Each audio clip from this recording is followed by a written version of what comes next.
मात्रा आपकी सरकार जिम्मेदार थी। स्वर्गीय अटल बिहारी वाजपेयी का नाम ले रहे हैं। देखिए अमीश भाई, आज भी मैं आपके शो में जब RSN सिंह जी आए हैं, मैं तो खुद इंतजार कर रहा हूं कि RSN सिंह जी इस पे बहुत गंभीरता के साथ अपने विषय को रखेंगे। मैं भी उनको सुनना चाहता हूं, इसलिए मैं जल्दी से अपने प्रश्न का उत्तर देता हूं। देखिए अमीश भाई, ये टेक्निकलिटीज किसकी सरकार नहीं, इस पे तो रात भर दिन भर डिबेट होता रहेगा। मगर आज एक बात हर कोई एक्सेप्ट कर रहा है, और ये एक्सेप्टेंस इस बात की है कि हिंदुओं का नरसंहार हुआ। कांग्रेस चिल्ला चिल्ला कर कागज में, क्योंकि इनको याद नहीं था ना, इतने वर्षों तक ये मान नहीं रहे थे, इसलिए कागज में लिख के लाना पड़ा है कि हिंदुओं का नरसंहार कब कब जम्मू कश्मीर में हुआ है। एक तो मान गए हिंदुओं का नरसंहार हुआ। दूसरी बात, इसके पीछे का जो सोच था वो सोच क्या था? जिहाद, जिहाद और जिहाद। आज तक ये लोग जिहाद को हकीकत नहीं मान रहे थे। आज पहली बार कांग्रेस और ये जो तथाकथित सेक्युलर ब्रिगेड थी, आज वो जिहाद के हकीकत को, जिहाद प्रोनाउंस नहीं कर पा रहे हैं मगर हकीकत को मान रहे हैं। मैं आपको 2-3 उदाहरण दे रहा हूं। नीलकांत गंजू, ये जो जस्टिस साहब थे श्रीनगर हाईकोर्ट के, आप बताइए इनको नीलकंठ गंजू जो थे उनको कब मारा गया? इनको 1989 में मारा गया। उस समय तो किसकी सरकार थी? आप बताइए 88 से ये मारने की ये हिट लिस्ट कब बनी? ये हिट लिस्ट तो 88-89 में हिट लिस्ट बन गया था। ये टपलू साहब, टीकालाल टपलू जी, ये भारतीय जनता पार्टी के टीकालाल टपलू जी, उनको कब मारा गया? 90 से पहले मारा गया, 89 में मारा गया। और एक इंटरव्यू में बोला गया क्योंकि वो RSS के थे। बिट्टा कराटे ने बोला, जो जिहादी था उसने बोला कि क्योंकि वो RSS के थे इसलिए मुझे मारना पड़ा। वो वंदे मातरम बोला करते थे। देखिए अमीश भाई, मैं बहुत दुख के साथ बता रहा हूं। यासीन मलिक को यासीन साहब कहा करते थे ये लोग, और यासीन मलिक को डॉक्टर मनमोहन सिंह ने अपने घर पे बुलाया, अपने देहुड़ी पे खड़े होकर उन्होंने उनका सत्कार किया। और वहीं स्क्वाड्रन लीडर रवि खन्ना, इतने बड़े एयरफोर्स के ऑफिसर जिनको गोली से इसी यासीन मलिक ने भूना था, उनकी विधवा धर्मपत्नी खटखटाते रह गई कांग्रेस के दरवाजे पर कि आप मेरे पतिदेव को, मरहूम पतिदेव को मार्टर डिक्लेयर करो। मनमोहन सिंह जी की सरकार ने मना कर दिया कि वो मार्टर नहीं है। जी, माजिद हैदरी कुछ कहना चाहते हैं? RSN सिंह भी लंबे समय से इंतजार कर रहे हैं। ओके, माजिद हैदरी, कश्मीरी हिंदुओं के कत्ल के बाद अब नमक क्यों डाला जा रहा है? उनके दर्द पे नमक क्यों डाला जा रहा है? जाना था हमसे दूर, जाना था हमसे दूर, बहाने बना लिए, क्यों हमसे इतनी दूर ठिकाने बना लिए। अमीश भाई, आज मैं इस मंच पे, क्योंकि विश्व के लोग ये डिबेट देख रहे हैं, मैं एक भविष्यवाणी करना चाहता हूं। आप मुझे इसके लिए जोशी माजिद हैदरी कहिए, स्वामी माजिद हैदरी कहिए, मगर मैं एक भविष्यवाणी करूंगा। स्वामी ज्योतिषी ने अभी बात तो रखी है। नहीं, आप बात सुनिए। मुझे दिल आज कह रहा है, मेरी तपस्या से मुझे पता चला है कि विवेक अग्निहोत्री को पद्मश्री मिलेगा, क्योंकि जिस तरीके से माननीय संबित पात्रा जी ने उनकी तारीफ की, उससे पद्मश्री मिलेगा। ये डर है, ये मुझे आज बहुत बड़ा डर है, मगर मुझे लगता है कि मेरी भविष्यवाणी। देखिए, हम बात कर रहे हैं डॉक्टर फारूक अब्दुल्ला साहब। अरे यासीन मलिक प्रधानमंत्री के घर जा सकता है, तो विवेक अग्निहोत्री जो दर्द को बता रहा है उसको पद्मश्री नहीं मिल सकता? कोई कंपैरिजन ही नहीं है। देखिए अमीश भाई, पद्मश्री तो मिला अभी 125 साल के स्वामी को। की मुझे 1 मिनट तो दें। हाँ बिल्कुल, आपको मैं 1.5 मिनट दे दूंगा। देखिए, डॉक्टर फारूक और राजीव गांधी जी जो थे, उन्हें जय और वीरू माना जाता था। इस विश्व का जय और वीरू जो था, जय बेचारे की जान चली गई, लेकिन वीरू आज भी जिंदा है, जो कि डॉक्टर फारूक है। और डॉक्टर फारूक की सबसे बड़ी वीरता यह है कि जब कश्मीर में हालात खराब हुए तो उन्होंने बड़ी बहादुरी के साथ अपना इस्तीफा दिया और यहां से खुद सेल्फ एग्जाइल पे चले गए, इंग्लैंड चले गए, और तब वापस आए कि जब उन्होंने बोला नहीं, मैं यहां पे लोकतंत्र को बहाल करूंगा। इतने बड़े निडर इंसान हैं, इतने बड़े निडर नेता हैं। यहां यूपी में लाशें गंगा में बही कोविड पीड़ितों की, और कभी योगी जी ने इस्तीफा नहीं दिया, लेकिन डॉक्टर फारूक वो वीर पुरुष है, उसने इस्तीफा दिया, हुकूमत छोड़ी, सत्ता छोड़ी, और इंग्लैंड जाके बेचारा रहने लगा वहां पे।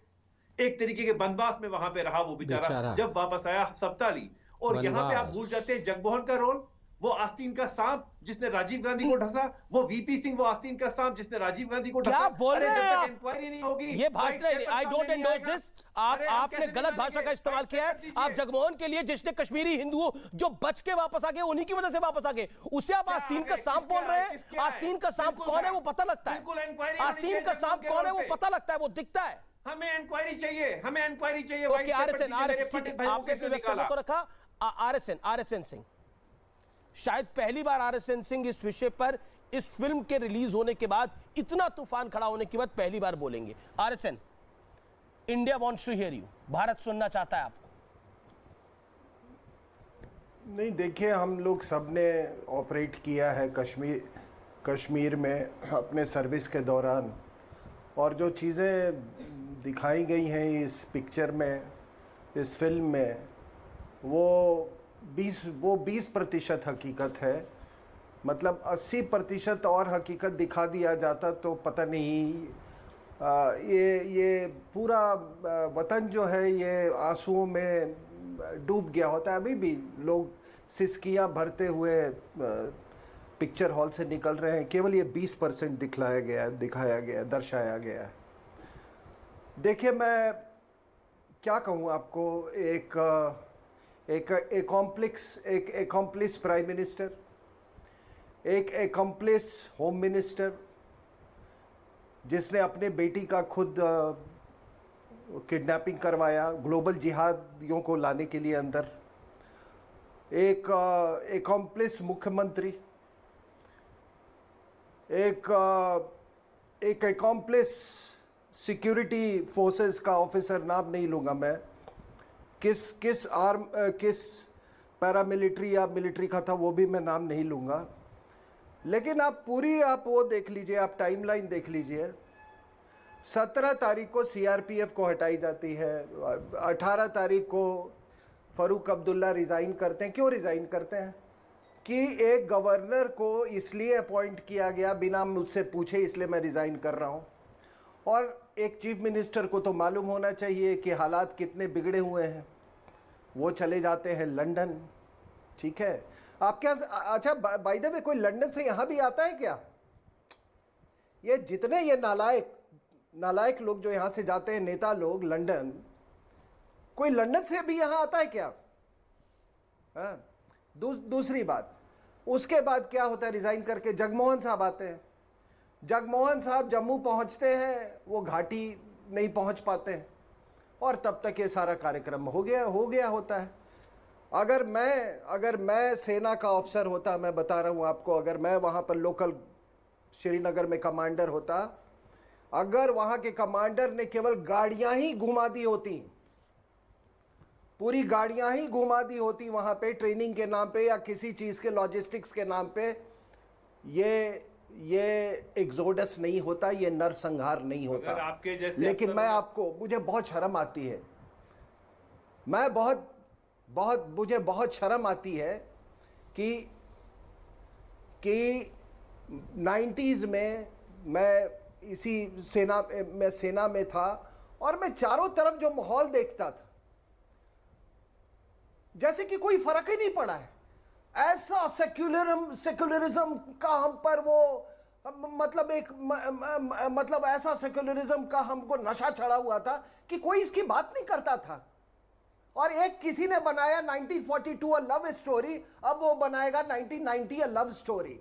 और एक और बात मैं कह रहा हूं साहब, आप कह रहे कि इस पे इंक्वायरी करनी चाहिए। अरे इंक्वायरी तो 1338 से होनी चाहिए कि जब 222 किलो जनेऊ,